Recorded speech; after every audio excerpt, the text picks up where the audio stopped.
a ver, es el típico caso que comentaba antes de desde qué perspectiva vemos los fenómenos, ¿no?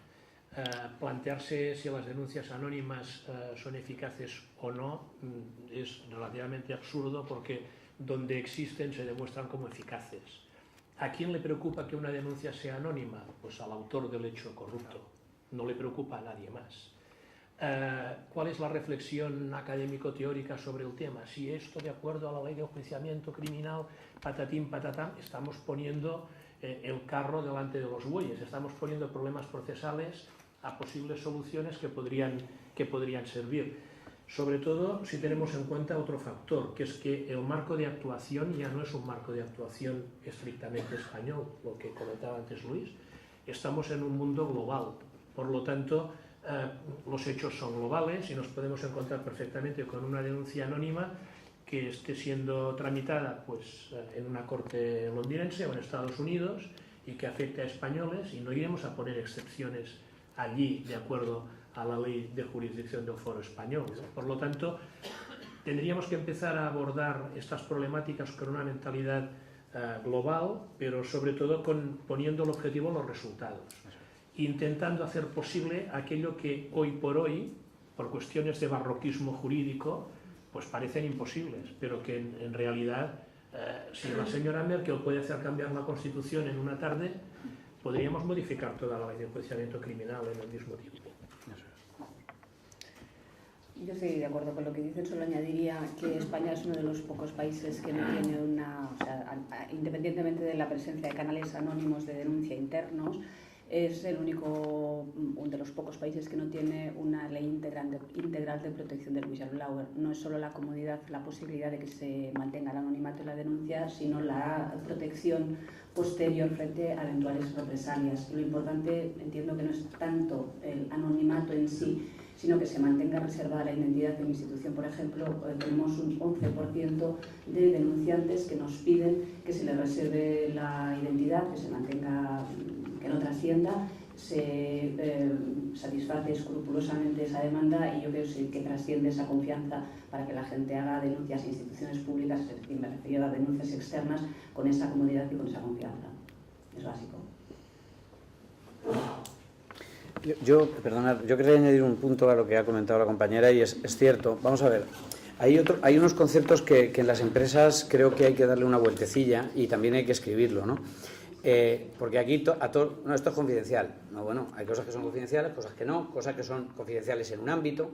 Eso también hay que explicarlo. ¿Qué es materia reservada? ¿Qué es materia confidencial? O sea, grados de confidencialidad. Si eso se respeta, y si no se respeta se sanciona de forma clara, no hay problema.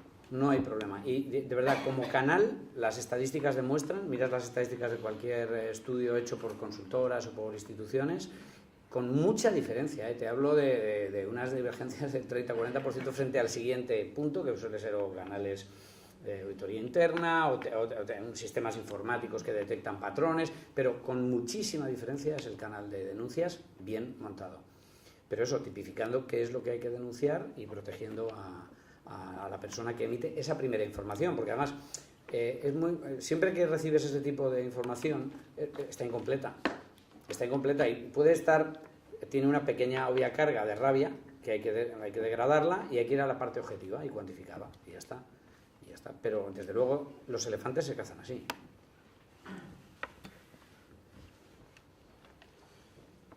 ¿Alguna pregunta más?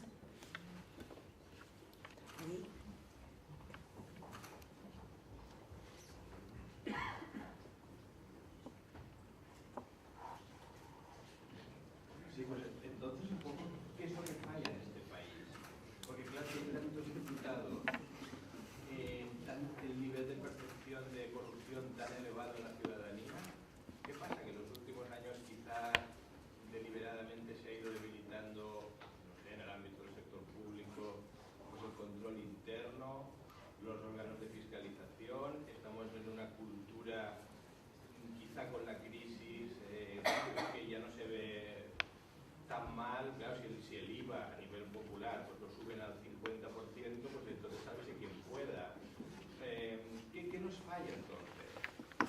Mira, pon una transparencia que tú has puesto que me ha gustado mucho. ¿De la tuya? Sí, de la tuya. Vamos a competir. Este es el core, yo también vengo a aprender aquí. Una de las tuyas me ha molado.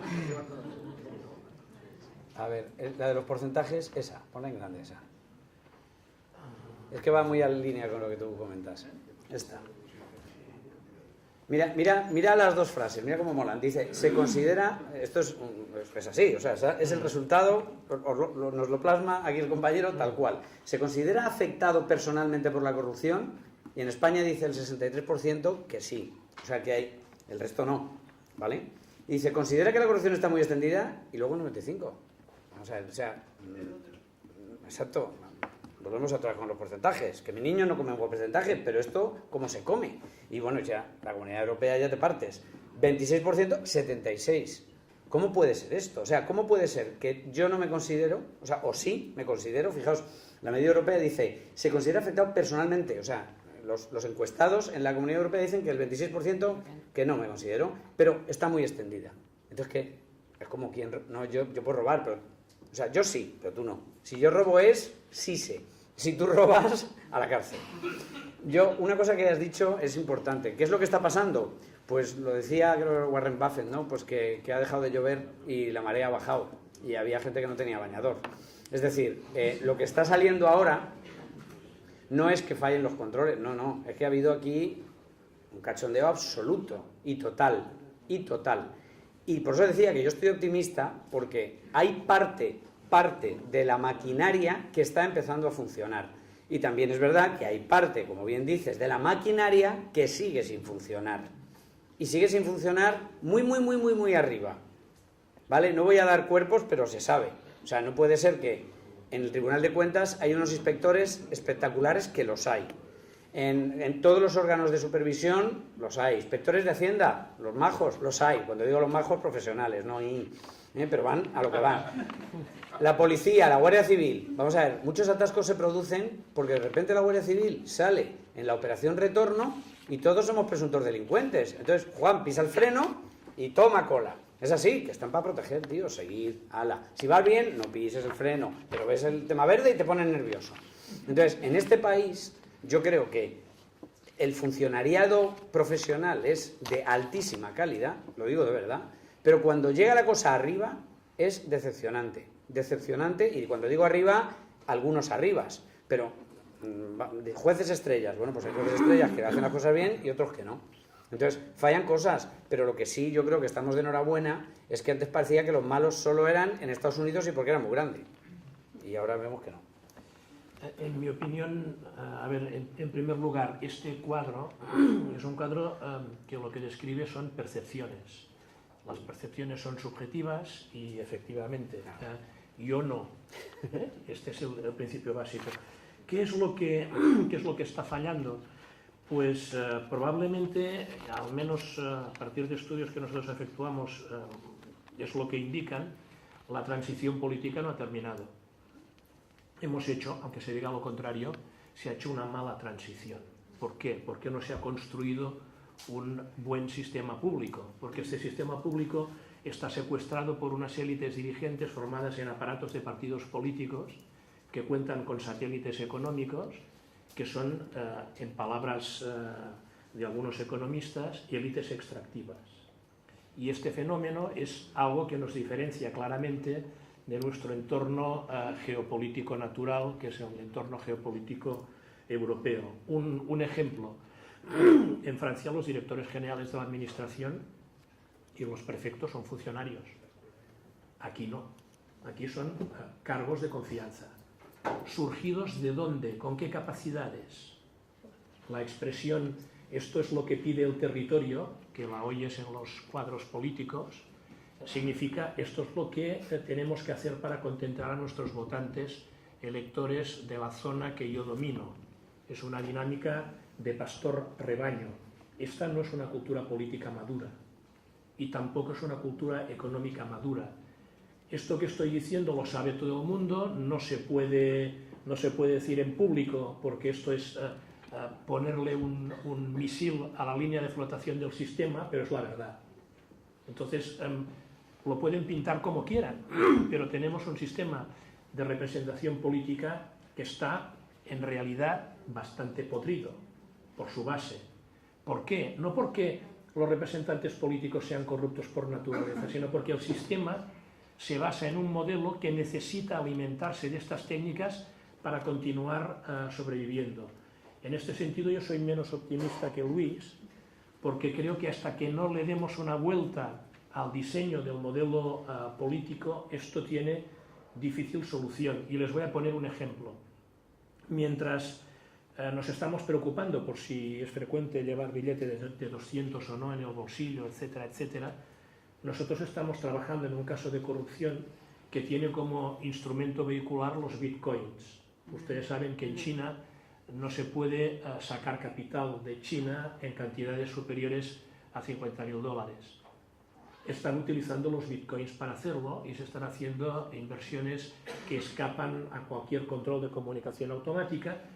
Es un ejemplo de lo que les decía antes. Mientras aquí nos vamos a entretener con el peligro del papel moneda, la corrupción ya ha saltado a lo que nosotros denominamos un riesgo, que es una complejidad tecnológica importante.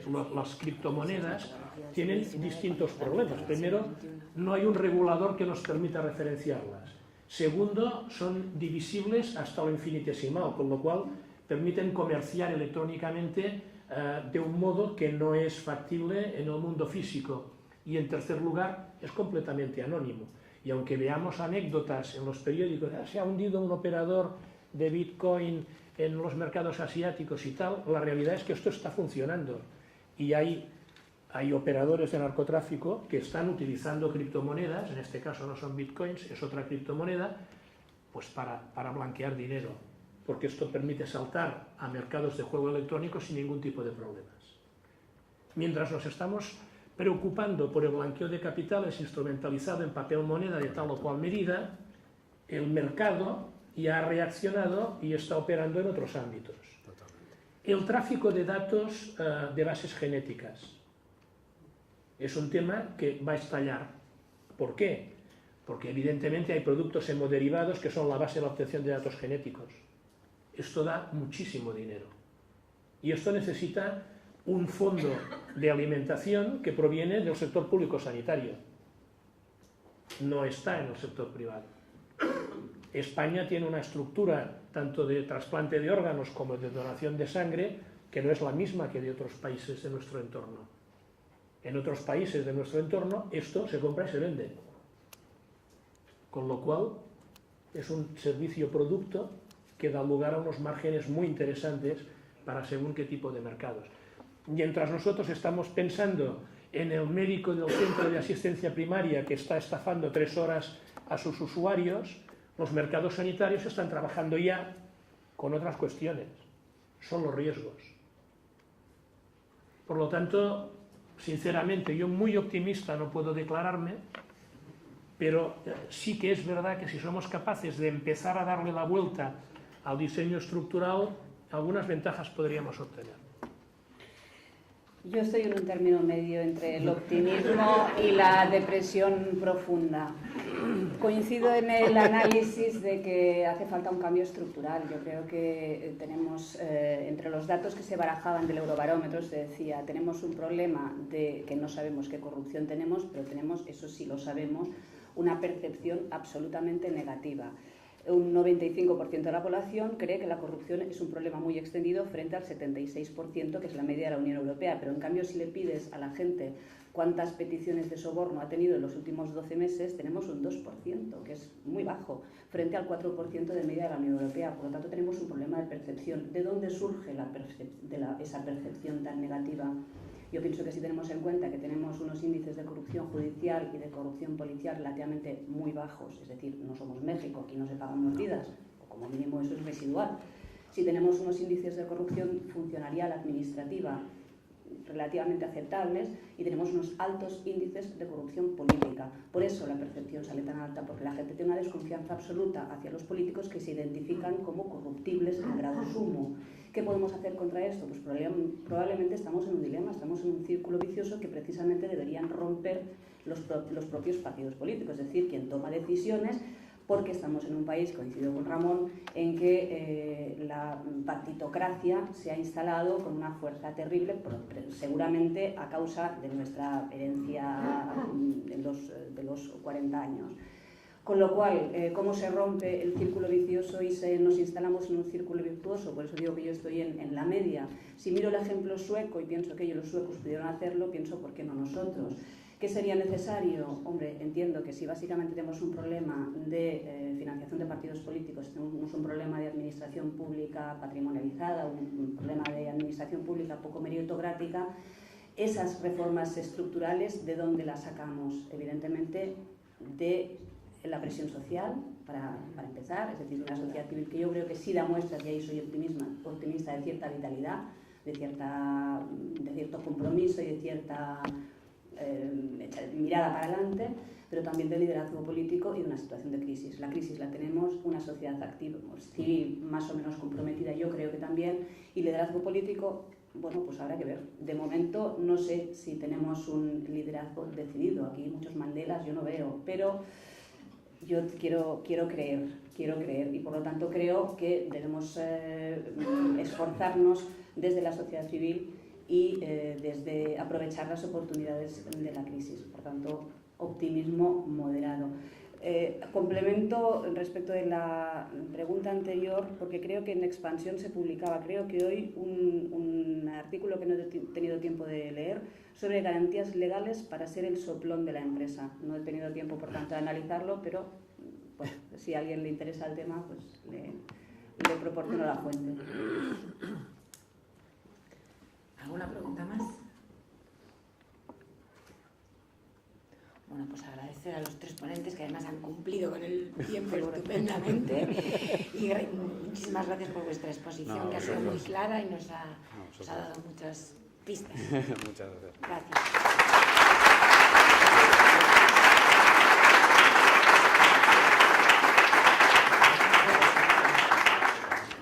Volvemos a las 3, ¿no? A las 3.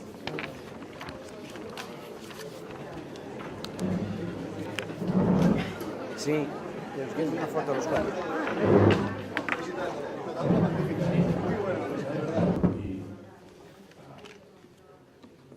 Bien, vamos a dar paso a la primera mesa de la tarde, que yo estoy seguro que va a estar en línea con las de esta mañana en cuanto a calidad e interés del tema tratado, y no me cabe la menor duda de que los ponentes, Antonio Arias y Neus Culec, pues van a hacer que sea sumamente interesante. El título de la sesión de esta tarde ya de por sí es muy elocuente. Se trata de contratación, principales retos de control. Entonces, seguro que es un tema que da mucho de sí. La contratación pública se ha identificado como la actividad gubernamental más vulnerable a la corrupción. Como proceso importante en que interactúan los sectores públicos y privados, la contratación pública plantea diversas oportunidades para que tanto los agentes públicos como los privados desvíen fondos públicos para la consecución de beneficios particulares. En los países de la OCDE, las estadísticas revelan que la contratación pública representa un 15% del Producto Interior Bruto, es decir, estamos hablando de un volumen de dinero que por sí mismo ya constituye un atractivo o un foco de atención importante. Teniendo en cuenta estos importantes intereses económicos que están en juego y el posible impacto en los contribuyentes y ciudadanos, la contratación pública se considera cada vez más como un elemento básico del rendimiento de cuentas por parte de los gobiernos sobre la adecuada gestión de los fondos públicos. La complejidad de las diferentes fases del proceso de contratación, el gran número de contratos públicos existentes, los factores de riesgo inherentes que tiene, tales como los pliegos de condiciones a medida, abuso de procedimientos negociados, conflictos de intereses, licitaciones colusorias, criterios de evaluación y de selección poco claros, aplicación únicamente formal de los requisitos de la Ley de Contratación de Servicios Públicos, modificaciones continuas y confusas de la ley, etc. Exigen extremar las actuaciones oportunas de control y auditoría, aprovechando todos los recursos de los órganos de control interno y externo de los que dispone el sector público. la colaboración con los auditores privados y la reforma de la legislación vigente, reduciendo su complejidad y diversidad mediante una urgente transposición de las nuevas directivas comunitarias con una ley o código de contratación pública que clarifique el panorama actual. Transparencia, no discriminación y objetividad deben ser las normas inspiradoras de la contratación pública, con el fin de preservar la libre competencia entre quienes concurren a las licitaciones públicas, impidiendo cualquier privilegio, pues este postulado de libre competencia en el mercado interior es uno de los fundamentos de la Unión Europea. Muy bien, pues ya sin más preámbulo, voy a dar la palabra a Antonio Arias, que va a ser la primera parte de la conferencia. Antonio es ya un viejo conocido del Col·legi por su participación en muchos de sus actos y concretamente en estas jornadas. Es licenciado en Ciencias Económicas y Empresariales por la Universidad de Oviedo y en Derecho por la Universidad Complutense. Técnico de gestión de la Universidad de Oviedo, donde ha alcanzado responsabilidades en el área financiera como jefe del Servicio de Gestión Económica entre 1998 y 1994 e interventor hasta 1999. Por traslado a la Universidad de Salamanca, a la vicegerencia hasta el año 2002 y a la gerencia hasta diciembre de 2003. En el año 2004 se incorpora a la Universidad de Oviedo como secretario del Consejo Social hasta abril del año 2005, año en el que toma posesión como síndico de la Sindicatura de Cuentas del Principado de Asturias, que es el cargo que ocupa en la actualidad. Es miembro de la Comisión de Financiación del Consejo de Coordinación Universitaria, del Registro Oficial de Auditores de Cuentas y de la Comisión del Sector Público de la Asociación Española de Contabilidad y Administración de Empresas, AECA, vocal de la Comisión Superior Cualificada de Documentos Administrativos. Ha recibido numerosos reconocimientos a su labor profesional, entre los que destacan que en 1997 fue galardonado con el Premio de Auditoría Pública que otorga el Comité de Coordinación de los Órganos de Control Externo del Estado Español. Ha recibido también el reconocimiento de los Tribunales de Cuentas de Santa Catarina y de Río Grande do Sul en Brasil por los servicios prestados al sistema de fiscalización de los gastos públicos.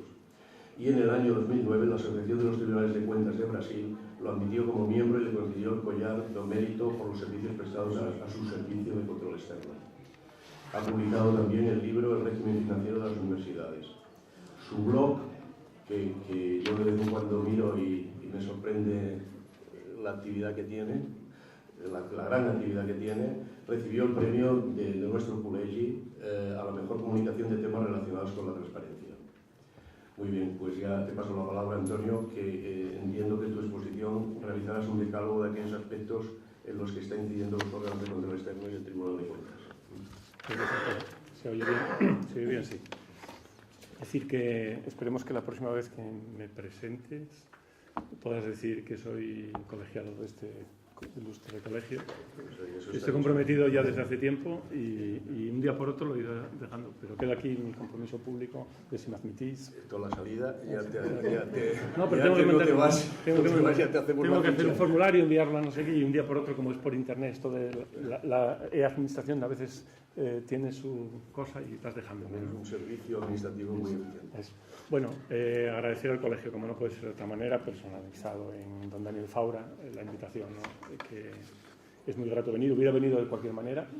Lo único, de esta forma, pues estar aquí me obliga también a preparar algo y a disciplinarme, porque este tipo de ponencias lo que hacen es que uno tenga que sistematizar un poco lo que cree que sabe, ¿no? Entonces he preparado un pequeño decálogo de qué cosas está haciendo los órganos de control externo del Estado español, ¿no? Y bueno, haré algunas siguiendo las recomendaciones de lo que es dar una charla a las 3 de la tarde después de tomar la fideuà, pues seguiré a rajatabla esos consejos de poner un chiste, una noticia, etcétera, etcétera, ¿no? Bueno, como ha dicho Antoni, sí tengo un blog al que le dedico algo de tiempo, cada vez menos. Antes hablaba con un compañero nuestro que ya se oye, en los últimos meses se ve que está bajando el ritmo de trabajo. Efectivamente, cada vez llevo ya 7 años con él. La entrada del número 1000 la celebré todavía la semana pasada. Y bueno, de esta manera intento comentar para los que tenéis menos tiempo, a diferencia de nosotros, que nuestra obligación es leer informes y como empleados públicos que somos, o en este caso como cargos públicos que somos, los síndicos, intento compartir de manera generosa todo lo que pasa a mi lado, porque estas herramientas son muy útiles para eso, ¿no? Bueno, intento también estar en las redes sociales, tengo desde mi canal de YouTube, por supuesto el Facebook, el Twitter, el Google Plus, mi página web, el LinkedIn, ahí estoy en todo, y la cuenta de Skype, como todos los que hemos tenido hijos haciendo Erasmus, también el FaceTime de Apple, que es extraordinario y muy bueno, ¿no? Ahí estáis por si queréis comunicar, estoy al otro lado a vuestra disposición, ¿no? Empezar también con un agradecimiento a la sociedad en la que vivimos, ¿no? Porque con el dinamismo que tiene hoy en día el mundo jurídico, contar con el Boletín Oficial del Estado, que ha dejado de ser un órgano emisor para ser un consultor legal, porque ya sabéis que os podéis suscribir, y os lo recomiendo a los que no lo hayáis hecho, a las noticias, a las modificaciones legales por áreas de trabajo. En este caso hoy vamos a hablar de contratación del sector público, pues gracias al Boletín Oficial del Estado, a la suscripción, como veis ahí en la página de tal, os registráis y os recibís las novedades con un par de meses de retraso, pero al fin y al cabo todas las modificaciones, en algún momento dejará de haber tanto decreto ley y 2 meses no será nada. Hasta ahora, en 2 meses salían 4 normas nuevas, porque salía una a la semana, pero el primer punto que quería destacar, que ha venido el Boletín Oficial del Estado y las nuevas tecnologías en nuestra salvación para ayudarnos a estar al día de esta compleja normativa, que seguramente luego Neus nos hablará con más detalle, pero que es muy difícil estar al día, ¿eh? Este es uno de los problemas que estamos teniendo en la Administración. Los auditores y los auditores públicos, en mayor grado todavía, como trabajamos a toro pasado, pues no tenemos que estar en la gestión diaria. O sea, aunque al auditor, y yo cuando era, decía antes Antonio, cuando yo era cliente de auditoría y no auditor, pues también aprovechaba para, en tiempo real, consultar con mi auditor, que en aquel momento era Price, y le preguntaba, oye, ¿va a haber problemas con esto? Tal. O sea, efectivamente, se puede trabajar en tiempo real, pero no es lo normal. Lo normal es que podamos trabajar con cierta tranquilidad una vez que ha pasado el tiempo, ¿no?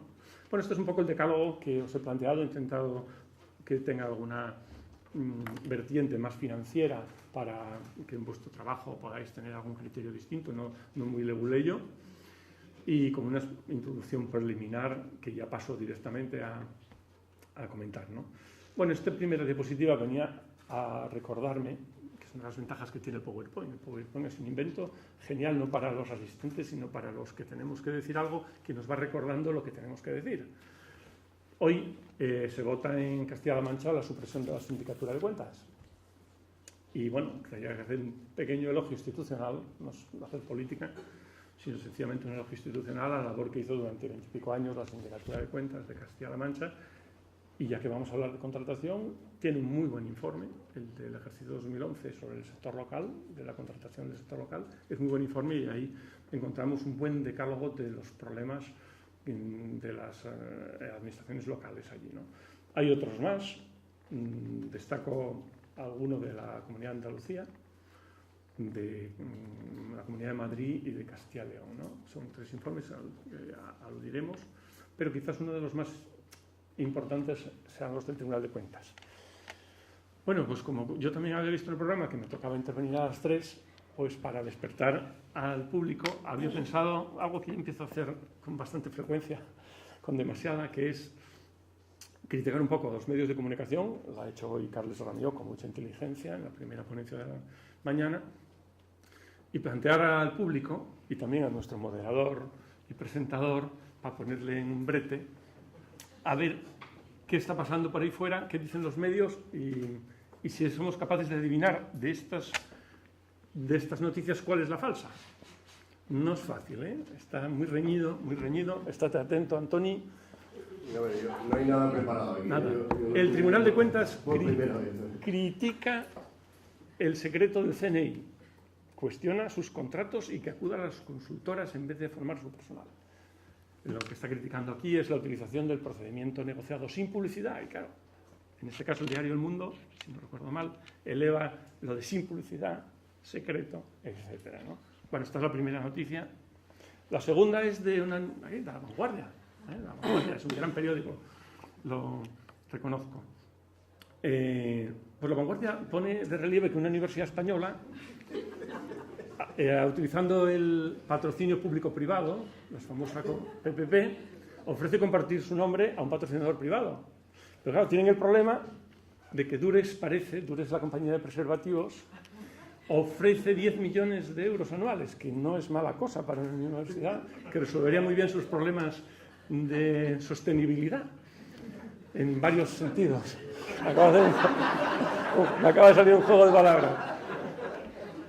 Y bueno, esta de La Vanguardia es una noticia interesante. Y la tercera, aprovecha la ABC para hacer un ajuste de cuentas con aquel gobierno tan malo que teníamos, diciendo el PSOE adjudicó contratos por 385 millones sin necesidad o motivo. ¿Cómo que sin necesidad? ¿Qué es eso de sin necesidad? ¿No? Es difícil para encontrar la noticia falsa dentro de estas tres, porque que el PSOE adjudique contratos, que será el gobierno, se supone, ¿no? Pero claro, si pone el gobierno, no se sabe quién es el malo. Entonces, bueno, el ABC tiene sus sensibilidades. Entonces, vamos a ver si sabes cuál es, Antoni, la noticia falsa, para que vayan despertando. A ver, hombre, me lo pones difícil, ¿eh? Yo no sé si podríamos hacer aquí una votación. La democracia y la ciencia no tienen... Una democracia directa, pero bueno, no, acepto el reto. A ver, yo tengo un problema aquí, que conozco al rector de la Universidad de Barcelona. Que nunca aceptaría el patrocinio de este tipo. Bueno, la pela es la pela, ¿eh? No pondría la mano en el fuego, son temas muy tal, pero en principio no me encaja. Pero bueno, la verdad es que no, es difícil, como dices, porque cualquiera de ellos podría ser posible, ¿no? Podría ser posible. No sé, casi me inclinaría por la universidad. Vamos a ver, porque... A ver, acertaste. Yo creo que se merece un aplauso, ¿eh? Bueno, la verdad es que la realidad supera con mucha afición a veces, ¿eh? Porque conozco a Díaz Ramírez, ¿eh? Bueno, como veis, en la noticia del ABC lo que se está diciendo es algo que ocurre en la administración con cierta frecuencia, que es a la hora de iniciar el expediente de contratación que se justifiquen las necesidades y las causas. Ya no digo el interés público de la correspondiente licitación, sino bueno, la necesidad de motivar la adjudicación, ¿no? Como os decía, el Tribunal de Cuentas del Estado ha hecho un último informe relativo al año 2011 que es muy bueno, que es un verdadero decálogo y que voy a pasar rápidamente, solo os lo menciono para que sepáis que ahí podéis encontrar las patologías, los 100 pecados capitales de la administración y que, bueno, si veis uno de los últimos es la acreditación de la solvencia, el procedimiento negociado que no se negocia, etc. Luego hablaremos de ello. En mi decálogo, y como aspectos ya de carácter un poco menos de enjundia jurídica y un poco más de carácter financiero o de en este caso de transparencia, os recuerdo que tras las últimas modificaciones legislativas, en este caso el acuerdo del Pleno del Tribunal de Cuentas del año pasado, publicado el 17 de diciembre, es obligatoria la remisión telemática de un extracto de todos los contratos que cumplan determinado nivel y objeto. Por ejemplo, más de 600.000 euros en obras, 450.000 en suministros y 150.000 en servicios. Y, por supuesto, eso cada 3 meses, la relación anual certificada que hay que enviar al tribunal y cada 3 meses las modificaciones, prórrogas, etc., ¿no? Es decir, esto permite que se pueda rendir a la vez al Tribunal de Cuentas y a la Sindicatura de Cuentas la correspondiente información, ¿no? Y entró en vigor el 1 de enero del 2014. Y además permite congeniar esta información, que de alguna manera ya está en formato digital, con la segunda exigencia que os quería comentar, que es la ley de transparencia, que ya, como se mencionó hoy por la mañana, es una norma publicada en el Boletín Oficial en diciembre pasado, pero que, como veis, entra en vigor dentro de un año en su gran mayoría. Y no solamente entra en vigor dentro de un año, es decir, un año después del 9 de diciembre, sino que además incorpora otra cláusula que veis ahí: los órganos de las comunidades autónomas y entidades locales dispondrán de un plazo máximo de 2 años para adaptarse a las obligaciones contenidas en esta ley. Es una cosa que tenía que haberle preguntado cómo interpretaba esto a Carlos Ramió, porque la norma entra en vigor al año, pero las obligaciones, y sobre todo las obligaciones tecnológico-presupuestarias que dan soporte a todo esto, pues van a tardar más, ¿no? Pero de alguna manera, bueno, ya se han puesto los cimientos y está todo en formato digital y a disposición, ¿no? ¿Qué dice la ley de transparencia? Bueno, pues que hay que publicar todos los contratos con indicación del objeto, las modificaciones, y la publicación de la información podrá hacerse trimestralmente. Ya sabéis además que hay un órgano por comunidad autónoma de supervisión, con lo cual nos encontraremos con 17 órganos al respecto. Se publicarán también los datos estadísticos y también las encomiendas de gestión, etc., ¿no? Esto va a permitir cerrar el círculo, no solamente de lo que vamos a ver a continuación, de lo que es la publicidad del perfil del contratante, sino luego todo el resumen, de tal manera que los interesados, los investigadores, los académicos, etcétera, puedan profundizar y navegar de una manera lo más amigable posible para ir buscando.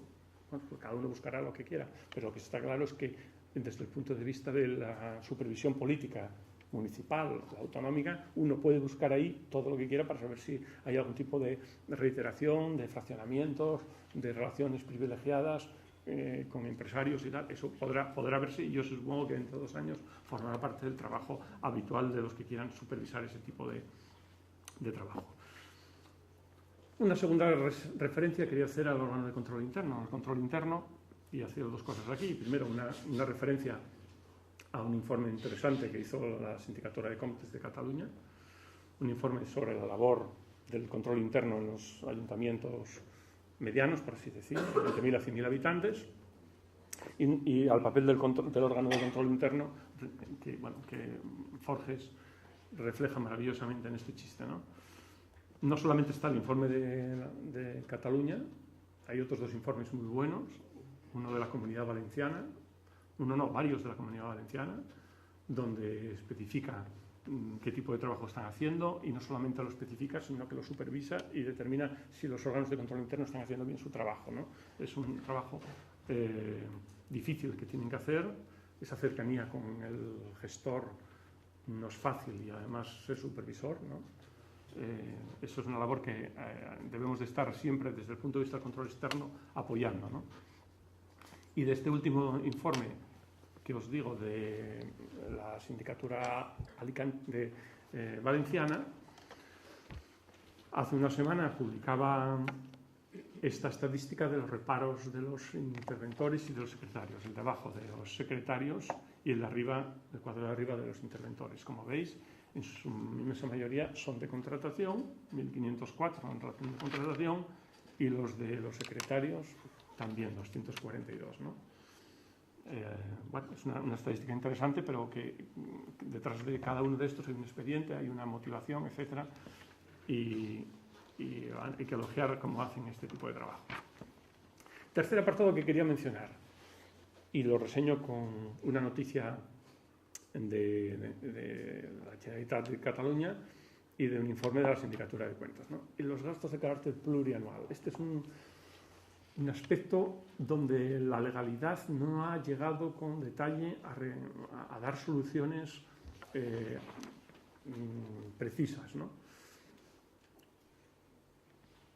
Y recuerdo que cuando el cambio de gobierno del último, hace 4 años, se produjo efectivamente muchas noticias que hacían referencia a la que el nuevo gobierno quería saber exactamente cuándo se debía, y no se sabía. Recuerdo que se hizo toda la auditoría, recuerdo que aquí en el colegio estuvimos hace 2 años hablando sobre aspectos de estos, de esa auditoría, y que, bueno, ¿por qué? ¿Cuál era el problema? El problema es fundamentalmente que los gastos plurianuales con cargo a ejercicios futuros no quedan reflejados muchas veces bien en la contabilidad.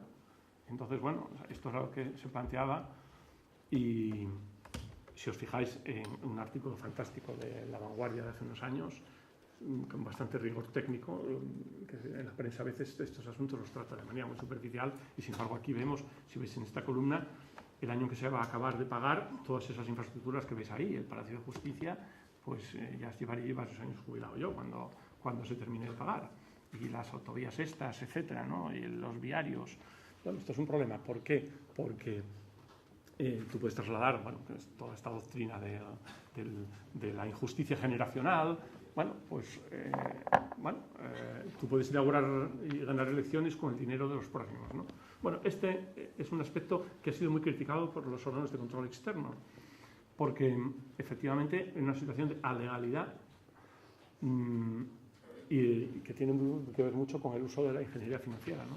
Esto del sistema europeo de cuentas de los que se habló hoy, antes del 95, se llama el SEC 95, ya sabéis que en septiembre entra en vigor el SEC 2010 y empezamos otra vez a asistir a cursos y a conocer nuevas técnicas ahora que teníamos dominadas las anteriores. Bueno, el ejemplo de Andalucía, que intentó también hacer este tipo de operaciones de ingeniería financiera, bueno, pues es así, ¿no? Pero yo quería referirme a un informe del Consejo de Cuentas de Galicia que, entendiendo que se estaban haciendo este tipo de operaciones con cargo de ejercicios futuros, peajes sombra,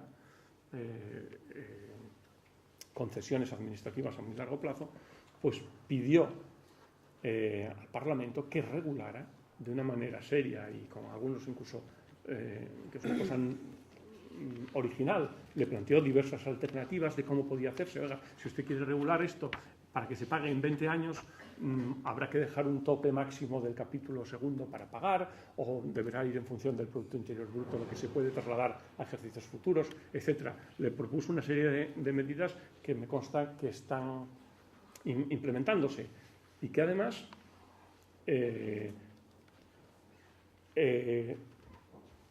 eran desconocidas para la supervisión política. La oposición política de los gobiernos tiene que saber no solamente la liquidación del presupuesto, que está ahí y pueden ejercer las correspondientes fiscalizaciones políticas. No, es que eso era opaco, porque como va con cargo de ejercicios futuros, pues no se sabe muy bien, no estamos hablando de ilegalidad, sino de opacidad, ¿no?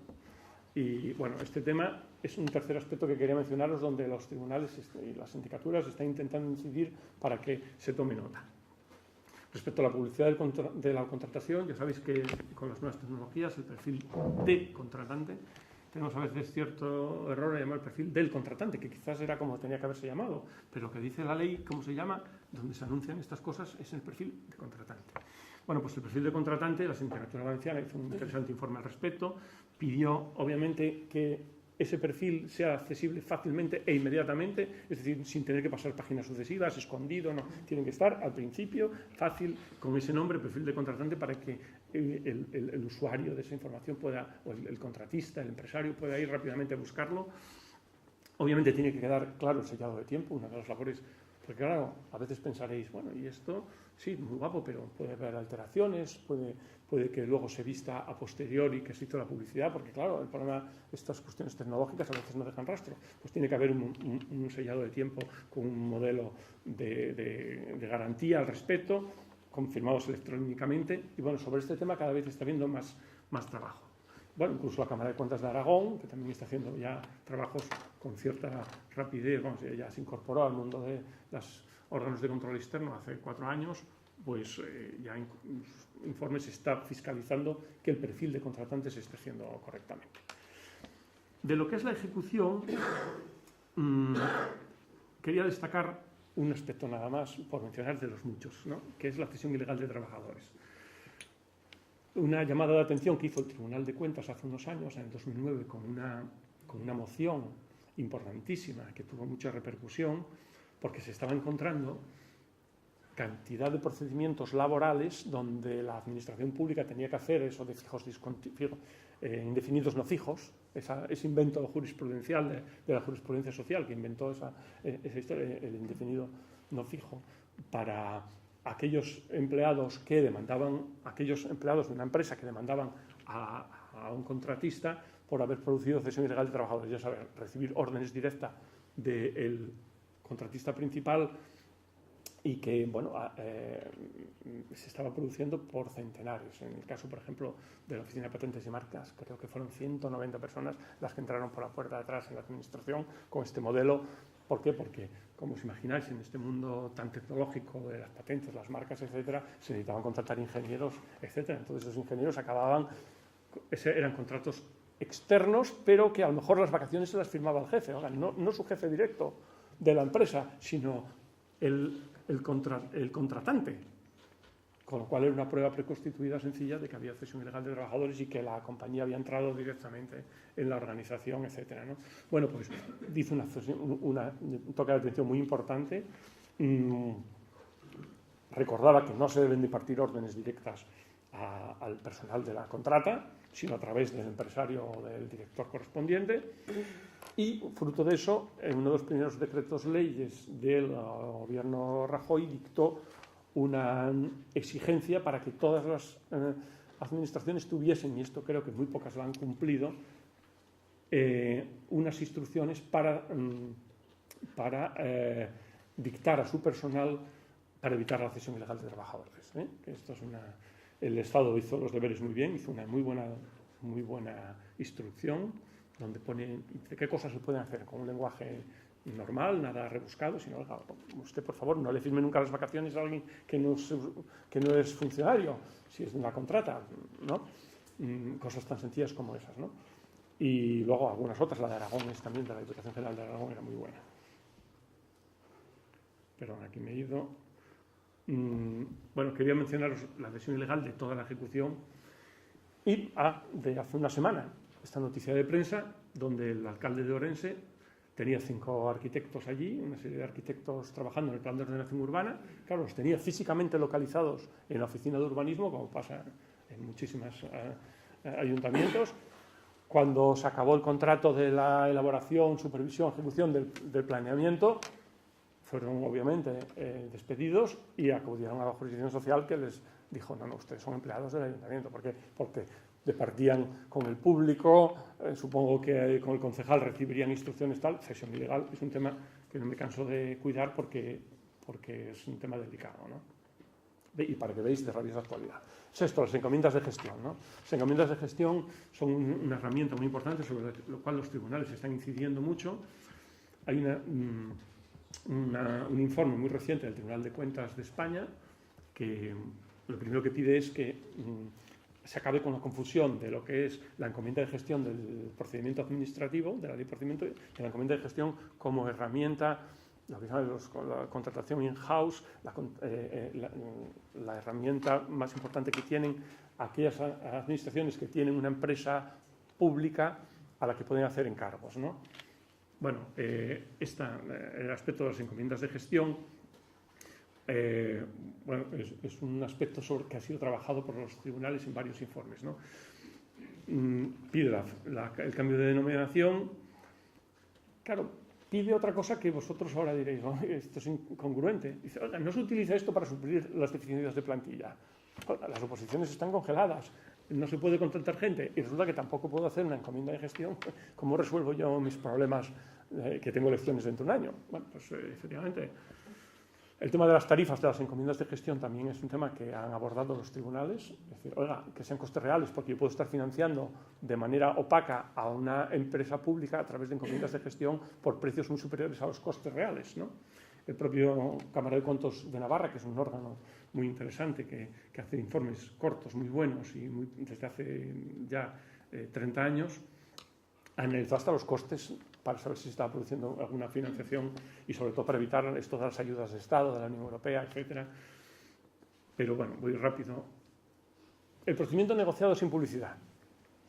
Cada vez más los órganos de control se fijan en este área de riesgo, de mucho riesgo para la contratación. Como veis, el nombre es procedimiento negociado y lo que viene a decir la mayoría de los informes es que nunca se está negociando nada. Oiga, como un procedimiento negociado que no se negocia nada. Les recuerdo a las administraciones que tienen que negociar, tienen que negociar cuando utilicen este procedimiento. Claro, en España sigue teniendo una cultura de la no comprensión de lo que es negociar con un empresario defendiendo los intereses públicos. Y parece que hay una cierta tendencia a huir de esto, ¿no? Hasta el punto de que cuando no se negocia, y ha habido muchos contratos anulados por falta de negociación, porque como su nombre indica, exige la negociación y sobre todo lo que exige es dejar constancia en el expediente de la negociación. Llama la atención muchísimos informes, uno de la Cámara de Cuentas de Andalucía, muy exhaustivo, un análisis muy riguroso de la contratación en Andalucía.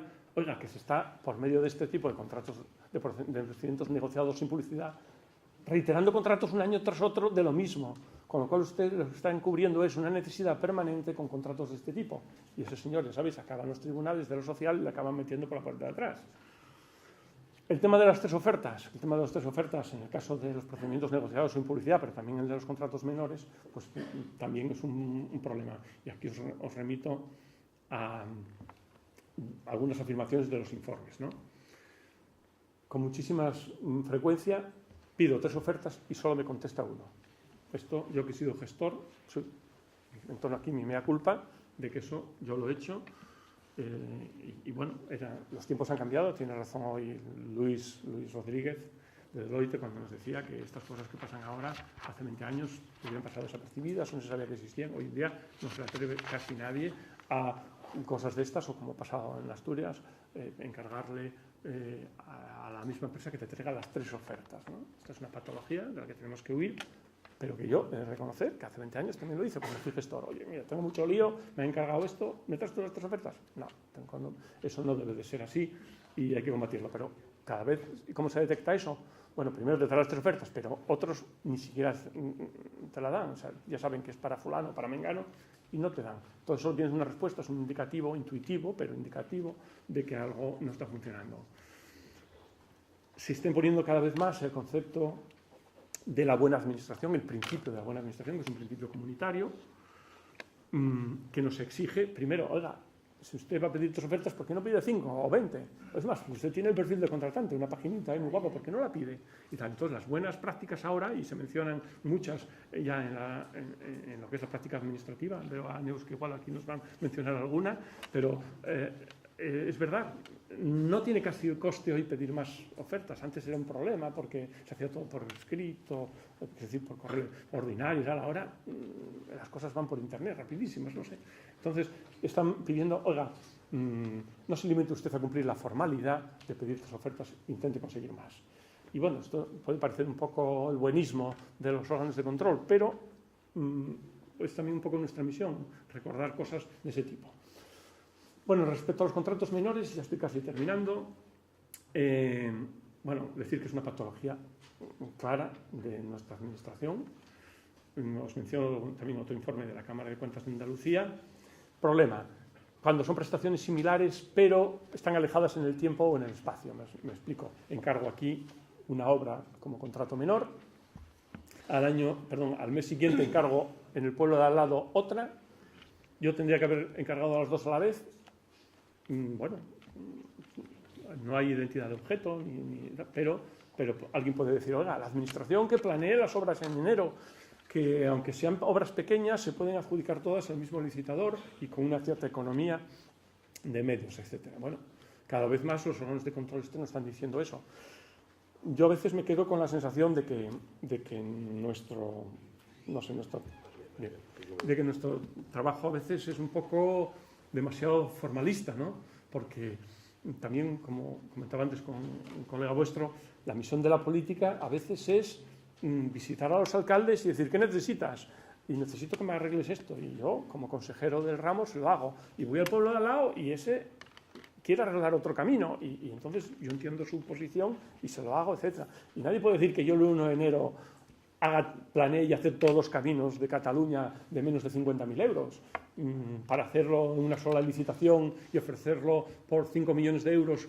Y tal. Es que eso, hay muchos colegas que están exigiendo eso, que se planifiquen los contratos menores en tiempo y da igual que estén separados físicamente o que uno haya que hacerlo en el verano y otro en el invierno, se puede planificar y adjudicar y se ahorra dinero al contribuyente. Pero reconozco, con los pies en la tierra, que eso es muy difícil y que, no sé, a veces pienso que es demasiado complejo. El tema de los fraccionamientos, ¿no? Vinculado con esto que estamos hablando. Os pongo, por ejemplo, una noticia de Asturias. Tenemos a un antiguo viceconsejero del gobierno, imputado, más que imputado, se abrió juicio oral hace un mes y están ya de estos a punto de salir la sentencia por prevaricar al fraccionar varios contratos para instalar monolitos donde había habido fusilamientos en la guerra civil. Entonces esos monolitos, como había que subir a un monte, no llegaban ni a veces los Land Rover y era complicado, pues se compraron todos y tal, pero se fraccionaron de acuerdo con la demanda con la petición del fiscal, ¿no? Bueno, como veis, esto parece una cosa, bueno, esto es casi irrelevante, ¿no? Con la que está cayendo, ¿no? Y bueno, pues un juicio que ha sido, bueno, bastante mediático en Asturias, porque todo el mundo decía, bueno, esto significa que se está mirando todo con lupa, ¿no? Si un fraccionamiento de contratos de este tipo acaban los juzgados, y no solamente en Asturias, en la comunidad autónoma de Castilla y León, pues fijaros, hay 9 cargos por fraccionamientos, delito de prevaricación. No lleva pena de cárcel porque la prevaricación, como sabéis, no la lleva, ¿no? Bueno, el asunto está así. Y bueno, ya llega incluso a los contratos de festejos de los alcaldes, ¿no? En lo cual eso ya me pareció rizar el rizo. Bueno, como veis, las fiscalías están ya a la que salta. Y ya que hablamos de las fiscalías, bueno, es decir, un poco el papel de la Fiscalía del Tribunal de Cuentas y de la responsabilidad contable. ¿Por qué no hay en contratación materia de contratación responsabilidad contable? Bueno, ya sabéis que la responsabilidad contable es una construcción muy española, es una subespecie de la responsabilidad civil, donde se indemniza por la ausencia de fondos sin justificar, se indemniza el culpable de esa falta de fondos por un pago indebido, indemniza a la administración a la que le produce el quebranto, ¿no? Es como si fuese una subespecie de la responsabilidad civil. Y sin embargo, en contratación no se produce. No hay sentencias casi. O sea, hay sentencias en los aspectos estos que os voy a decir. Por ejemplo, si usted tenía un contrato que se incumplió y no lo penalizó, pues si se pone de relieve en un informe de la Sindicatura de Comptes, en este caso en Cataluña, la Fiscalía del Tribunal de Cuentas, cuando lo lee, que los lee todos, con un rotulador rojo, llegaría, atenta carta a este señor para ver por qué no hizo las penalizaciones correspondientes que estaban en el pliego de la licitación. Las exigencias al órgano de contratación, pero como ese también la prestación incorrecta, la no incautación de la fianza en caso de una resolución contractual. Y fijaros la cantidad de problemas cada vez que hay una huelga de estas basuras, limpieza, todo esto que generan tanto problema, que hay unas tensiones sociales terribles, tensiones las que no son inocentes las administraciones públicas, que recortan los presupuestos, dejan los presupuestos de manera que sobra gente o producen unas tensiones sociales terribles y bueno, acaban en huelgas y en perjuicio del servicio, y a veces no se produce lo que dice el pliego, que a veces la empresa, aunque sea caso de fuerza mayor, la huelga, bueno, pues a veces se producen problemas de prestación del servicio y no se incauta la fianza. Bueno, se interpreta todo de manera bastante social, pero está ahí, ¿no? Otro tema que está cada vez incidiendo más el Tribunal de Cuentas y la Fiscalía del Tribunal de Cuentas, que como os digo es muy activo, es este último, las asistencias técnicas cuando la Administración puede tener esos medios. Os pongo un ejemplo. Dice una sentencia del Tribunal de Cuentas que se cita mucho, que los gastos públicos todos deben de tener como objetivo un interés público. Un interés público y cualquier pago debe de tener detrás un interés público que debe acreditarse con las correspondientes facturas. Bueno, aquí os pongo otro chiste de Forges, porque cada vez está más... Bueno, y yo recuerdo uno de los recortes que no quise traer, pero uno de los principales recortes que tenía cuando hace 5 años hablaba de estos, era precisamente del periódico de Cataluña en relación con unas declaraciones del conseller de Economía diciendo que quizás se habían pasado un poco con la petición de informes, porque algunos eran un poco estrambóticos, ¿no? Bueno, fijaros esta. Se demanda la cúpula de una empresa pública por los asesores. ¿Por qué? Por ejemplo, si usted tiene abogados del Estado, si usted tiene interventores, ¿por qué pide un dictamen externo?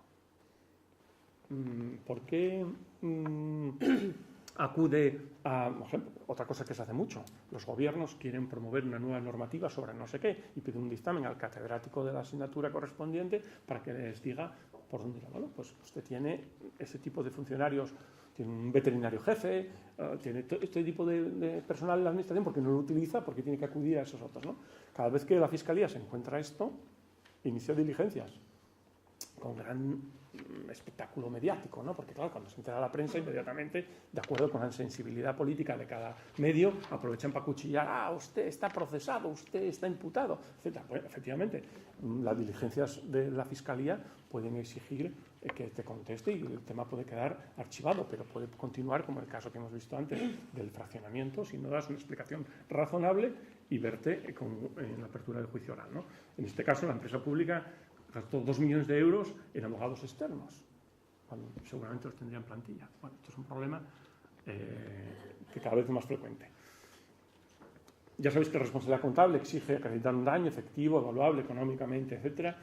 Y la contratación, como siempre hay una prestación, no es fácil determinar si hay quebranto. ¿Me explico? Si yo pago por esto algo que sé que por ahí fuera vale 10 veces más, he producido un quebranto a la administración de los 9 décimos de lo que pagué. Pero eso será un delito, en este caso, de malversación, de colusión, de tráfico de influencias, de lo que sea. Pero no es responsabilidad contable, porque hay una prestación y hay una factura que lo soporta. No es un gasto injustificado. Desde el punto de vista formal está justificado. La factura hasta hace poco lo era todo. Cambió precisamente con el concepto de pagos indebidos con el caso del Nido y el asunto de Marbella. Porque hasta entonces el Tribunal de Cuentas, haciendo gala de un rigor formalista de lo más criticable, decía, no está injustificado, porque mire, la factura pone aquí, cada página del Nido creo que cobraba por cada página 12.000 euros, una barbaridad. Y encima lo tenía gala. Cuantos más cosas pide el auditor, más dinero gano yo que hago los... Entonces encima se jactaba, ¿no? Con lo cual se echó al fiscal encima y acabó el asunto, sabéis, procesado y yo creo que condenado. Con esto quiero deciros que el equilibrio contractual entre pago y prestación ahora se ha roto, fruto de esta interpretación que os decía, ya la factura no es suficiente. Tiene que haber interés público, tiene que haber una motivación pública detrás, y esto es muy importante porque se producía, y claro, en el caso que os digo, del caso del Nido y el asunto de Marbella, es que lo que se estaba produciendo es que si el Tribunal de Cuentas de España fallaba a favor del Nido, podía acabar absolviéndole de los delitos a los que estaba imputado en el Ayuntamiento de Marbella por todo aquel famoso saqueo, con lo cual no solamente era neutral, no, es que al final le daba el argumento para no ir a la cárcel. Con lo cual, el Tribunal de Cuentas no le dio más remedio que ver la luz que nunca debió de haber perdido de vista, para darse cuenta que la factura no es suficiente, que es necesario motivación pública, etc. Menciono aquí siempre, para terminar, el caso del bonito florero. El bonito florero es el artículo 145 de la Ley de Régimen Jurídico de las Administraciones Públicas, que dice que cuando un funcionario produce un quebranto a la administración para la que trabaja, deberá exigírsele el reintegro. Entonces, el reintegro, el reparo del daño, ¿no? Y además lo dice en términos imperativos, no da lugar a posibles interpretaciones. Hay que exigírselo. Claro, ese puede ser un funcionario o autoridad de funcionario o autoridad. Un alcalde, un concejal, el concejal de urbanismo, el concejal de Hacienda, produce un quebranto de manera negligente, por lo que sea, y no se utiliza. Es el bonito florero porque es lo que tenemos allí en casa, tan guapo, que está allí, adorna mucho, pero nunca sirve para nada. Y en el caso del 145 no hay ninguna experiencia al respecto que se sepa. Y termino, bueno, pues quedando a vuestra disposición. Ya me dijeron que se pronuncia Quasabon, casi Sí, muy bien. eso. Y termino con una frase de Alfonso Santamaría Pastor, que es uno de los grandes pensadores en materia de contratos de las administraciones públicas, que viene a decir que nuestra normativa, y os lo dejo, nuestra normativa es un verdadero desastre. Nuestra normativa contractual. No sé si Neus estará de acuerdo conmigo, pero yo la verdad es que cuando vi esta conferencia de Santa María Pastor, que viene a decir que se ha convertido en una suerte de establecimiento penitenciario, dice, donde son severamente abortados todos los intentos de fuga y que no tiene perspectiva alguna de desaparecer porque ello requeriría que las instituciones comunitarias reconocieran su fracaso en una política en la que han puesto todo el empeño. Y con esto termino y quedo a vuestra disposición.